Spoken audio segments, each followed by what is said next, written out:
Abay, mantakin mo yung pagkapag-uusapan na ay yung para sa ikabubuti ng mga tao, nagsipag-alisa ng mga timawa. Kaya galit si Elisad Fernando eh. Oo, si Kamanggagawa Party List, galit. Mahirap kapag ka ang mga namumuno sa mga ahensya ng gobyerno walang puso para maglingkod. Lolokohin lang kayo niyan. Pero sana naman nagkakamali ako. Kasi minsan, yung mga ganyang mga sekretary, magagaling lang yan pagka may kaharap na camera tapos may mga photoshoot. Ang masakit niyan, pagkatapos nilang mag-ikot-ikot kunwari dyan sa mga supermarket na yan, at pag nag-iwahiwalay na, wala na yun, tapos na yun. Kasi sa tanda ko na ito, madalas ang sinasabi ng mga nakaharap sa camera lang. Kaya minsan nasasabihan kami sa palengke, ay di doon ka sa TV, bumili.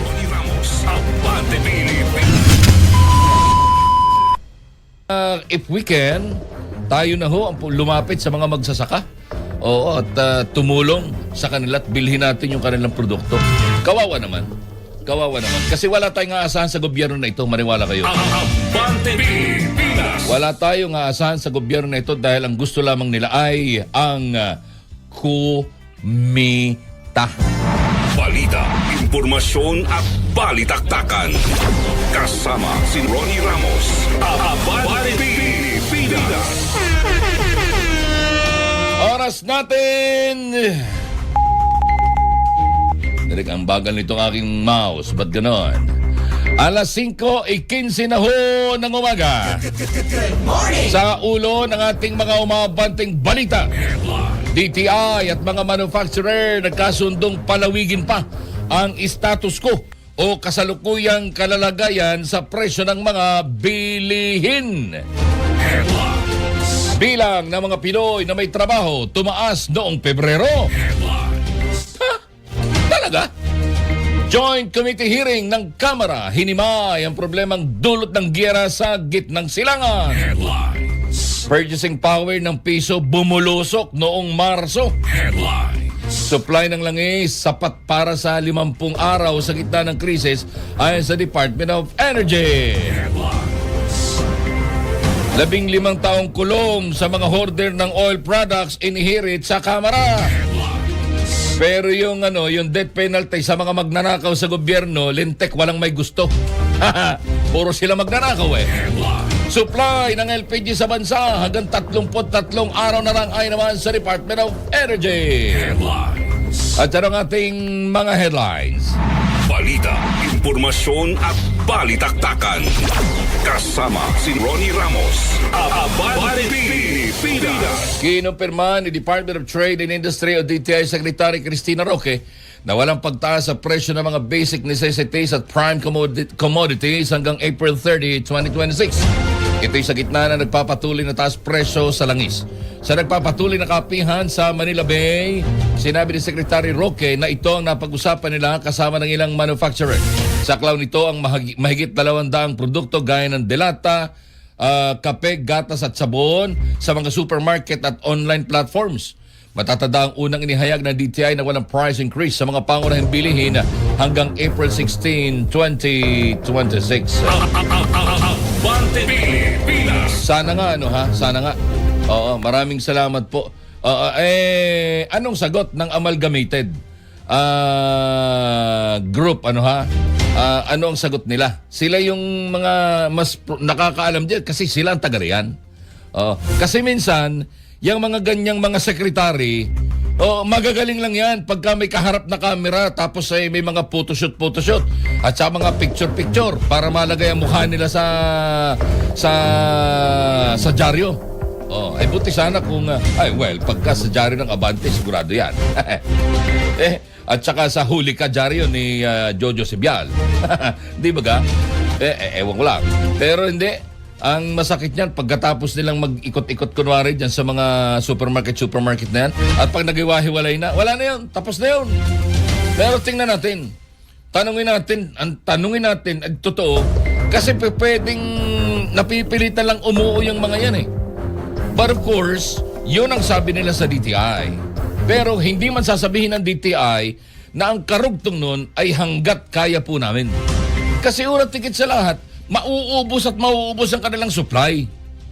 Oh, kung hindi sila bibili ng bagong supply sa mas mahal na presyo, palagay ninyo. Abi nga. Yan. Kaya minsan, mahirap kapag ka ang mga namumuno sa mga ahensya ng gobyerno walang puso para maglingkod. Lolokohin lang kayo niyan. Abante Pilipinas. Pero sana naman nagkakamali ako. Dalangin ko pa rin ay sana nagkakamali ako. Kasi sa tanda ko na ito, madalas ang sinasabi ng mga nakaharap sa kamera lang. Kaya minsan nasasabihan kami sa palengke, ay di doon ka sa TV bumili. Ronnie Ramos, Abante Pilipinas. Sinimulan na ng LTFRB ang pag-review sa guidelines para sa pagpapatupad ng Service Contracting Program. Ayon kay DOTR Secretary Giovanni Lopez na nag-birthday kahapon. Belated happy birthday. Target may patupad ang programa sa April 15. Layunin ng programa na matulungan ang commuters at public transport sector sa epekto ng tensyon sa Middle East. Sinabi ni LTFRB Chairman Attorney Vigor Mendoza II, ang mga lugar kung saan bibiyahe mga PUB na nasa ilalim ng service contracting ay ibabatay sa commuter traffic volume at interconnectivity sa mass transport system. Halimbawa, dito sa Metro Manila, kung saan isasama sa service contracting ang EDSA bus carousel at ang modern at traditional jeepneys na ang ruta ay dumaraan sa LRT at MRT station sa iba pang major transportation hubs.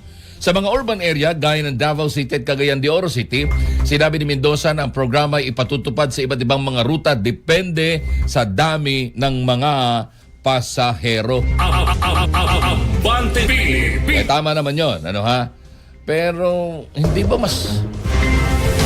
ba mas maganda na lahat sana kayanin?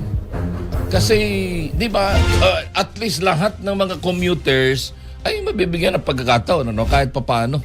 Maibsan-ibsan yung gastos. Kasi, Diyos ko, magkano ang ating daily rate niyan? Hindi pa nadadagdagan 695 dito sa Metro Manila. Yung ating daily wage. Di ba ga? Pagkatapos niyan, ang ating pamasahe ay hindi naman tumataas. Pero siyempre, yung iba naaawa, nagdadagdag sila, nababawas din yun sa kanilang daily budget. At pagkatapos ay yung bilihin, mahal. Mariosep, Oo, ewan ko. Paano natin ito babalansehin? Pasensya na, wala ako doon sa...